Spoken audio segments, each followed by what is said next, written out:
Hello बच्चों, let's read the question. In Young's double slit experiment, if the incident light consist of two wavelength λ1 and λ2, the slit separation is d, the distance between the slit and the screen is capital D, the maxima due to which wavelength will coincide at a distance from the central maxima given by. Here we have four options. Now first of all we will discuss here the key concept, and here the key concept is distance of bright fringe और maxima from central maxima. तो अगर हम यहाँ पे जो central maxima है उससे distance की बात करेंगे तो वी कैन फाइंड मैक्सिमा और ब्राइट फ्रिंज, और वी कैन फाइंड मिनिमा और डार्क फ्रिंज. वो डिपेंड करता है जो दोनों वेव हमारे पास यहाँ पे कोइंसाइड हो रही है उनकी जो आपस में फेस या पार्ट डिफरेंस है वो किस तरीके से वहाँ पे फॉर्म हो रहा है.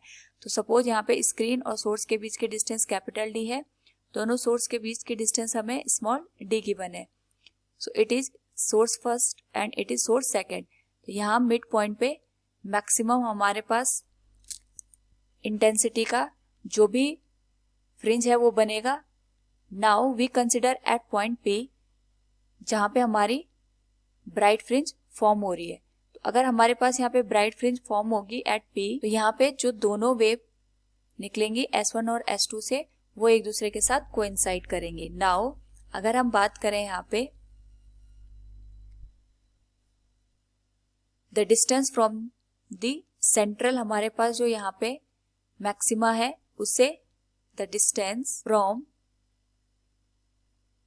Central maxima for source S1, तो हमारे पास यहां से जो डिस्टेंस है it will be y1 equals n1 λ1 capital D divided by small d. It will be equation first.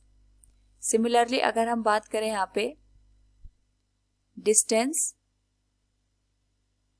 From S2 यानी source two, it will be given as y2 equals n2 λ2 capital D divided by small d. It will be equation number 2. तो हमारे पास जो यहाँ पे दोनों wave हैं both are coinciding. सो यहाँ पे हमारे पास ब्राइट फ्रिंज बनेगी या फिर हमें मैक्सिमा की कंडीशन मिलेगी. We can write y1 equals y2, it will be n1 λ1 capital D divided by small d, n2 λ2 capital D divided by small d.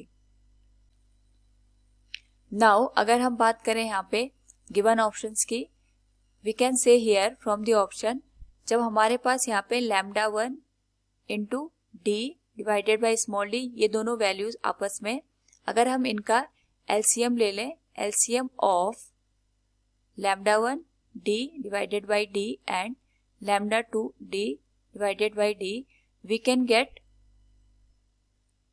the required distance. So from the given option अगर हम बात करें यहाँ पे we can say here option B will be the correct answer. Hope all you understood it. Thank you and best of luck.